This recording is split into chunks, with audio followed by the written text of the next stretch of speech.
Kalau kalian sering beraktivitas di luar, pernah nggak merasa belakangan ini armada orange Lalamove rasanya ada di mana-mana? Di jalan tol ada, di kawasan industri ada, bahkan pas kita masuk ke gang perumahan pun sering banget kelihatan mobil berstiker orange ini lagi nurunin barang. Melihat banyaknya armada mereka di jalanan, wajar kalau muncul pertanyaan, sebenarnya sebanyak apa sih pelanggan Lalamove? Atau jangan-jangan semua kendaraan itu memang milik Lalamove sendiri? Jawabannya justru tidak. Lalamove sebenarnya hampir tidak memiliki armada truk atau van sendiri di garasi mereka. Lalu, bagaimana bisa perusahaan yang tidak memiliki kendaraan sendiri justru terlihat mendominasi jalan raya? Dan bagaimana mereka bisa mengajak ribuan pemilik kendaraan pribadi untuk memasang stiker orange besar di mobil mereka? Di video ini, kita akan membahas rahasia model bisnis Lalamove, mulai dari latar belakang pendirinya, strategi pemasaran di balik stiker orange, cara mereka menghasilkan keuntungan, hingga dampaknya bagi industri logistik di Indonesia. Yuk, mari kita bahas. Sebelum ramai di Indonesia, Lalamove memulai perjalanannya di Hong Kong pada tahun 2013 dengan nama awal Easy Van. Pendirinya bernama Chow Sin Yuk, seorang lulusan Stanford University yang sempat bekerja sebagai konsultan manajemen, sebelum akhirnya menjadi pemain poker profesional selama beberapa tahun. Dari sana, ia mengumpulkan modal untuk membangun bisnis sendiri. Saat memperhatikan kondisi logistik di Hong Kong, Chow melihat sebuah masalah klasik. Mencari kendaraan angkut barang itu relatif merepotkan. Sebelum ada aplikasi, pelanggan harus mencari pangkalan atau menghubungi agen perantara. Kemudian, harga seringkali ditentukan lewat tawar-menawar tanpa standar yang pasti. Dan pengemudi harus menunggu lama di pangkalan tanpa kepastian pesanan. Masalah utamanya bukan karena jumlah kendaraannya yang kurang, melainkan karena pelanggan dan pengemudi tidak dipertemukan secara efisien. Disinilah Lalamove masuk dengan konsep yang mirip aplikasi ride-hailing, tetapi khusus untuk angkutan barang. Alih-alih membeli ribuan armada yang membutuhkan biaya perawatan dan penyusutan besar, Lalamove memilih model bisnis asset-light. Mereka fokus membangun platform digital yang menghubungkan permintaan pelanggan dengan pengemudi secara real-time. Untuk menumbuhkan platform dua sisi seperti ini, Lalamove mengandalkan apa yang disebut network effect. Semakin banyak pelanggan yang menggunakan aplikasi, platform menjadi semakin menarik bagi pemilik kendaraan karena peluang pesanan lebih terbuka. Sebaliknya, semakin banyak armada yang bergabung, pelanggan bisa mendapatkan kendaraan dengan lebih cepat. Lalu, kalau kendaraan tersebut adalah milik pribadi mitra pengemudi, kenapa semuanya bisa seragam menggunakan stiker orange? Disinilah letak strategi pemasaran yang cukup cerdik dari Lalamove. Lalamove menawarkan program branding berinsentif. Bagi mitra pengemudi yang bersedia menempelkan stiker Lalamove di bodi kendaraan mereka, perusahaan memberikan benefit berupa potongan komisi yang lebih rendah atau insentif tambahan bulanan. Bagi pengemudi, ini menjadi pendapatan ekstra.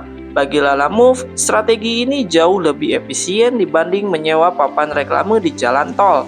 Ribuan kendaraan mitra secara tidak langsung menjadi media promosi berjalan bagi mereka. Secara visual, warna orange juga sangat mudah ditangkap oleh mata. Ditambah dengan ukuran kendaraan seperti pickup, van, dan truk yang relatif besar, keberadaan mereka di jalanan jadi lebih mudah disadari. Hal inilah yang membuat armada mereka terasa seperti ada di mana-mana. Faktor lain yang membuat armada mereka terus bergerak adalah ragam jenis pelanggan yang dilayani. Lalamove tidak hanya mengandalkan satu segmen saja, melainkan membaginya ke beberapa lini. Yang pertama, sektor UMKM dan bisnis atau B2B. Ini merupakan porsi pasar yang sangat besar. Toko bangunan, distributor makanan, toko elektronik, hingga catering kerap membutuhkan pengiriman barang secara fleksibel tanpa harus berinvestasi membeli truk sendiri. Yang kedua, pelanggan perorangan atau B2C.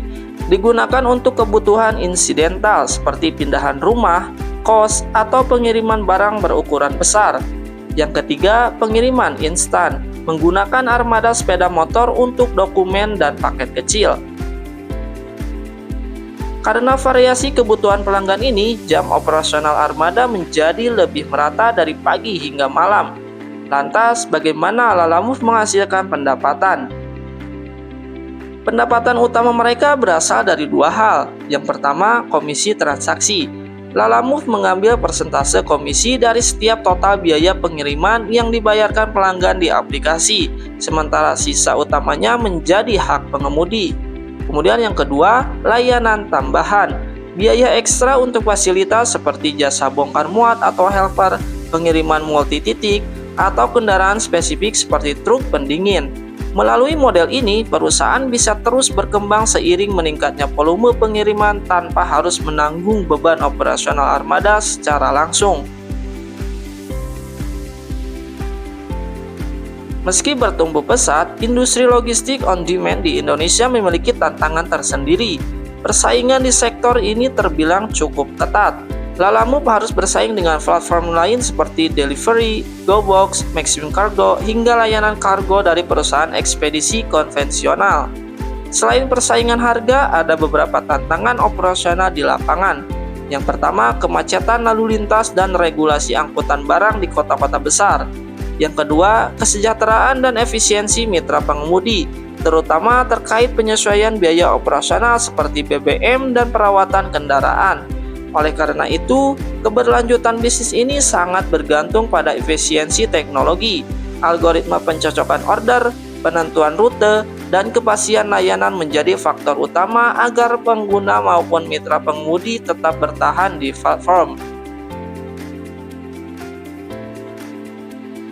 Kehadiran armada Orange Lalamove di jalanan pada dasarnya menunjukkan bagaimana teknologi mengubah cara pendistribusian barang. Mereka membuktikan bahwa untuk membangun jaringan pengiriman yang luas, perusahaan tidak harus memiliki semua kendaraannya sendiri.